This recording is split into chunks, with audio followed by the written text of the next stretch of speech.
Alright guys, so we're back from Florida. We got our tan back, looking good, and what I have for you today is one of those shoes that completely flew under the radar of most sneaker collectors and hypebeasts.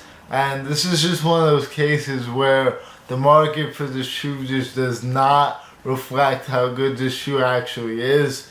And that's just for a variety of reasons, including the fact that we're going into a recession, the economy is dead, and Jordan 1s as a whole have not been doing as well as usual. But you read the title, you know what the shoe is. This is the Jordan 1 in the Starfish colorway, the high OG cut, of course.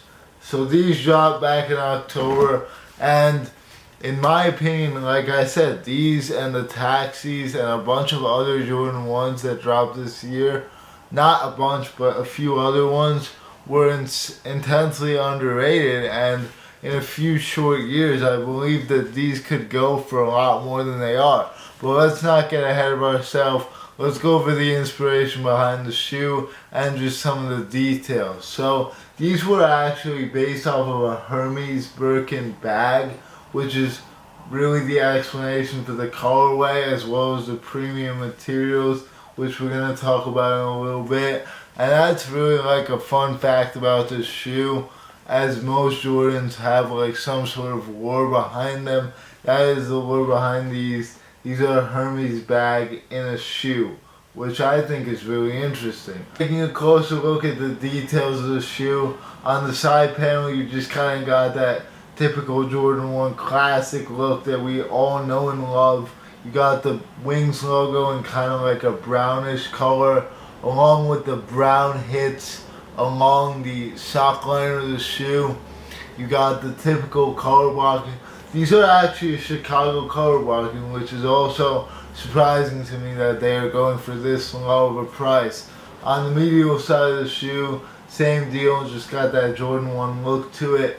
And these are actually a little bit different than most Jordan 1s. They're a bit higher, and they're also a bit narrower, I would say, just because they are a woman's release. So sizing, I'm going to go over that in a little bit, but yeah, let's continue along with the details, shall we?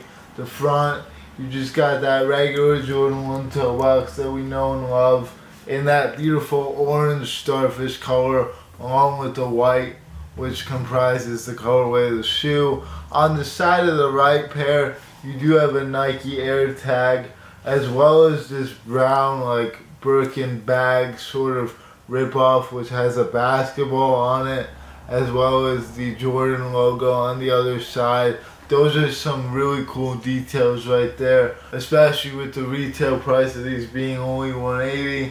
Those are some pretty cool touches that you usually don't get on Jordan 1s at all.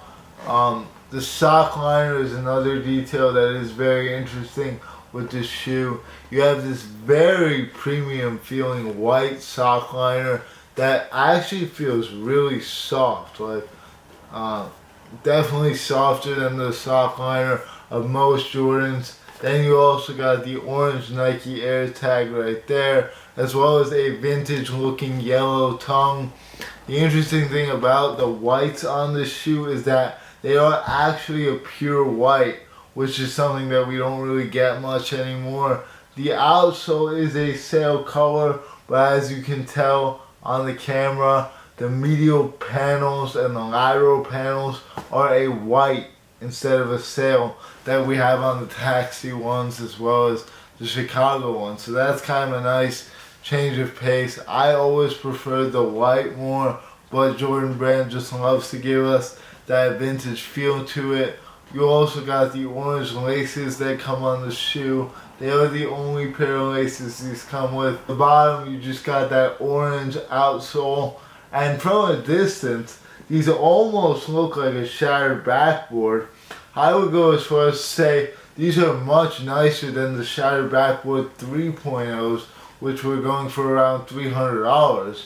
So I think these are honestly a bargain for the price that they're going for. Let's take a look at the other shoe real quick. This one is not as exciting as the right pair. You don't have any tags hanging off of it, but same exact deal, orange outsole, orange upper, cream midsole, white panels on the upper, and that vintage looking tongue with the orange Nike Air. Taking a look at the box real quick. This pair is straight from Nike, so for legit checking purposes, this is what the front of the box is supposed to look like.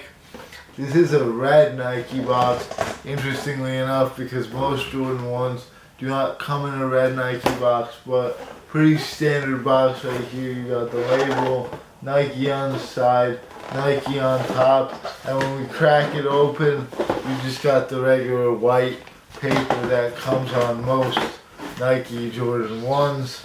As far as pricing with the shoe goes, I honestly believe these will not go up for a while just because of the market, but I think that in the long run, these will definitely be worth more. I can almost guarantee it. These and the Taxis are both incredibly underrated Jordan 1s with classic color blocking. Like, even though there's brown right here, that doesn't stop this from being the Chicago colorway, just with a different color. Like, if this was black right here and this inside was black, I think the shoe would be going for like $300. But Jordan Brand does like to switch it up just to test the audience and test the consumer base as to what they like and don't like. And this is another one of those instances where they did just that.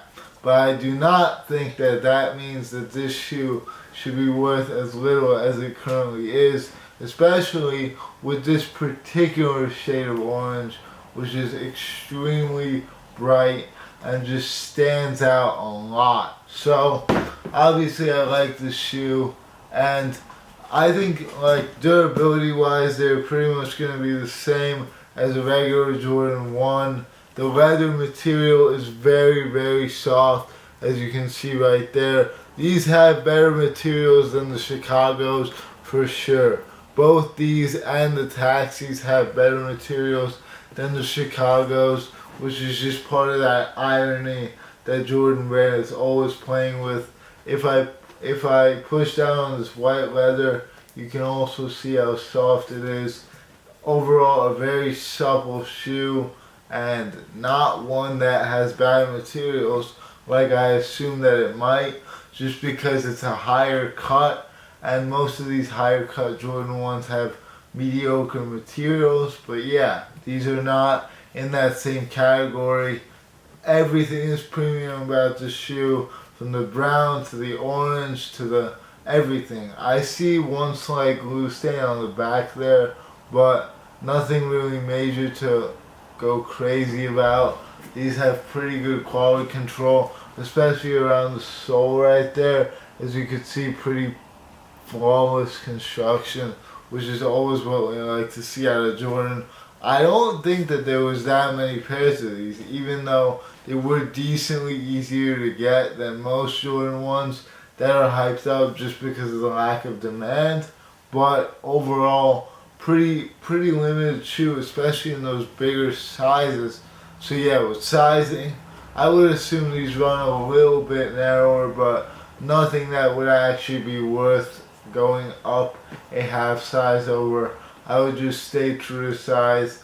And if you can't get this shoe in like an 11 because of the sizing cutoff, then I wouldn't go for this shoe at all, which does suck, but it is what it is.